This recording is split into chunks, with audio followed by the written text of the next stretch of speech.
Welcome back to News 4 at noon. The field of medicine has changed a lot over the years, and so has the number of women who've chosen a career in medicine. Few people know Sioux City once had a thriving medical school that advertised women admitted on the same conditions as men. And today that medical school and one of its graduates is the focus of this hometown history. After being in several locations, the Sioux City College of Medicine finally settled into an old YMCA building that was at 7th and Pierce at the time. It was founded in 1890 as a department of the University of the Northwest, which later became Morningside College. Many of the instructors were area doctors. There were various laboratories. There were clinics where students observed procedures ranging from skin grafting to amputations. There was an amphitheater, a gym, even a medical college baseball team. One graduate became a highly respected doctor in Sioux City, Samuel Klein. Klein came through Ellis Island after leaving Russia at the age of 20 in 1900. He originally planned going to Pittsburgh to become a rabbi, but a relative coaxed him to Sioux City, where he entered the School of Medicine instead.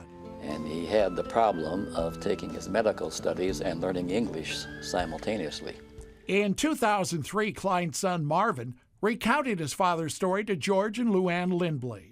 There are stories galore from individual patients that will tell you that Dr. Klein saved their lives. Marv Klein says his father's office was in the Davidson building. There was no receptionist or secretary, no bookkeeper, even no appointments.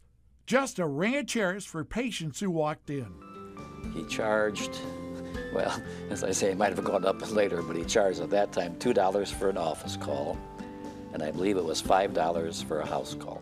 And house calls were more than just diagnosing a patient's problem. And afterwards, you'd come out into the living room and they would have coffee and cookies.